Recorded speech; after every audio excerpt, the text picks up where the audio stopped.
last video of March 22nd that I want to leave. It may not be the last video I leave, but I have to leave this one. I talked about siren spirits being sent to close people out. And I mentioned how the siren spirits used me maybe with a brother of mine that I've known for years. And maybe they used me with the love of my life's sister and her sons, who I consider my soul sister. No matter what she thinks of me, she's my soul sister. And her sons are my soul nephews to me. And some people say, oh, you have histrionic personality disorder. You think relationships are more intimate than they actually are. I've been accused of that. And I don't want to go there, but it hurt really bad when I was told that in a therapy setting. But I'm no victim. How did I end up in a therapy setting? Because of the doors I opened with Lucifer. So here we are. I'm going to go to war with Satan, and they're gonna call me names out of the DSM-5. So, but I don't see it that way. But I want to touch on this. The siren spirit sent to the love of my life through me. All I talk about is how it's sent through her to close me out. Well, maybe it sent me to try to close her out. Like, I just got this dude. He's going to come babysit my nephews. I'm going to let him in. I'm going to love him. I mean, she taught me the secret words. Yeah, she fell in love with me. And I'm just going to rely on him, and he's going to be loyal because I tested him. And then I go and I emotionally cheat on her. And since her and I broke up, look, I don't know where she is right now, and it's none of my business. And I'm not going to ask her younger sister. I won't do it. But I look at my part, and I'm no victim. She offered me love. I remember I told her we were laying together before she fell out of love with me, before she caught me emotionally cheating, trying to set a jealousy trap. We were laying together, and she was being so sweet to me. She had her head on my chest. We had just had intimacy. We were at her home, and she said, "Are you okay?" And I said, "I'm just, having a moment right now." I didn't cry or nothing, and she said, "What's up?" And I said, I'm just taken by this. This was before a man I called my brother assaulted her younger sister. Like, I knew things were not good with him, and I didn't trust him around her, but that didn't happen yet. We were laying together in love together. Like, everything was okay. Her sister was home safe with her sons, and her and I were together in that moment. And I'm just laying there, and she said, "Well, what's the moment?" I said, I don't have a family, and you tell me you're in love with me." And she said, "Well, I love you, and now you have a family." And then I effed that up. That's right. By texting my ex.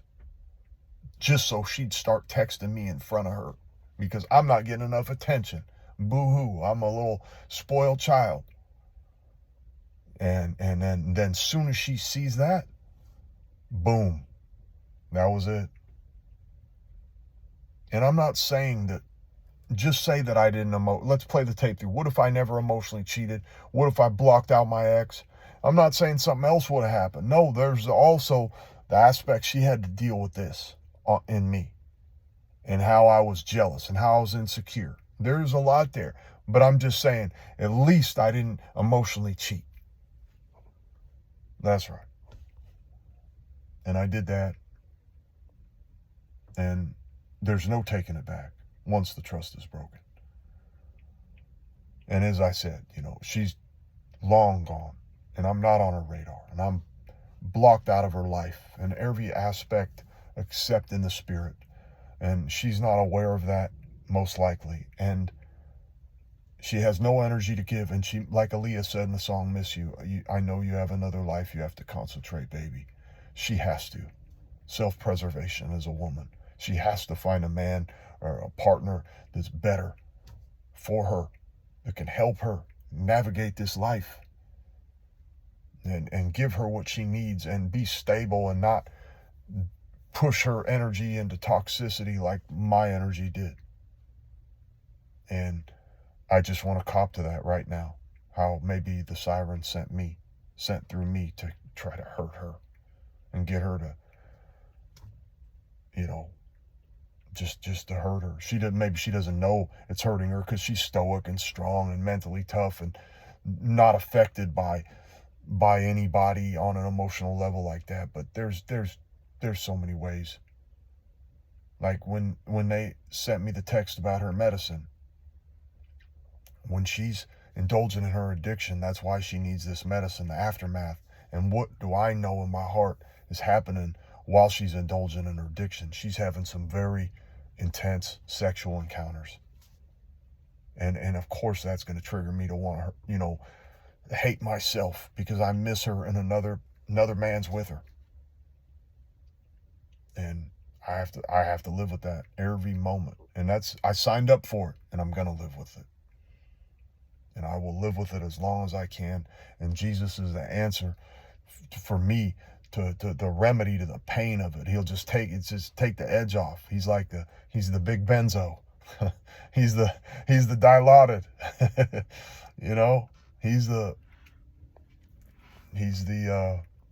buprenorphine. He's the subs. So I wanted to just share the flip side. Thank you for listening. I might lay my head down to sleep tonight and then something else will hit. And like I said, maybe artificial intelligence is all that's listening to this now, but at least it's there. My story's getting out, and it's from my heart, and it's my experience. And I'm just grateful to YouTube to let me do it. I'm grateful if anybody listens, because a lot of y'all inspired me to do this, to have your own channels. And somebody who maybe listens to this hasn't started a channel yet, going through something, maybe it inspires them to do that. And hey, Jesus is my therapist. This is a platform for therapy for me through his help, and I'm out here physically alone, but I'm not alone. I'm physically alone, but I'm not alone. And it could be worse. I got rain out here, and I got this to sleep in tonight. I'm a blessed man. That's right. I'm a very blessed man. I got a can of beans waiting for me. I got some olive oil. I got apple cider vinegar. I got everything that I need. I got a can of tuna back there. That's right. Got my own little commissary. So I'm going to be just fine tonight, and the Lord give me just enough, and one day if I can somehow get into remission with my addiction, then I'll be able to receive his healing, and then I'll be able to shine. But if not, hey, the main thing is suicide prevention. We don't take our lives here, and we take whatever gives as long as we can. That's right. We're not checking out, and I'm not aborting giving my heart to the love of my life. Nope. No matter who she's with, how many of them she's with. Nope. She got my whole heart. And even though I pushed her away, and I've got to live with that. I drew first blood on that. Literally. I did. She was straight up with me from the gate. She's still in love with a dude. She's got all these health issues with her addiction. She was straight up with me, and I wasn't honest.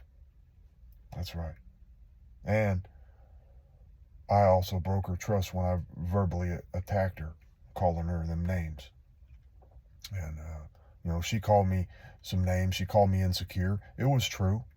I was insecure, and she named it as she broke up with me and cut me off. She said to me, "This is an example of your insecurity around other men that I noticed." And it hit me in the core, but she was right. Yep. The truth hurts. Well, my love to all of you, and in Jesus' name, I'll check back in.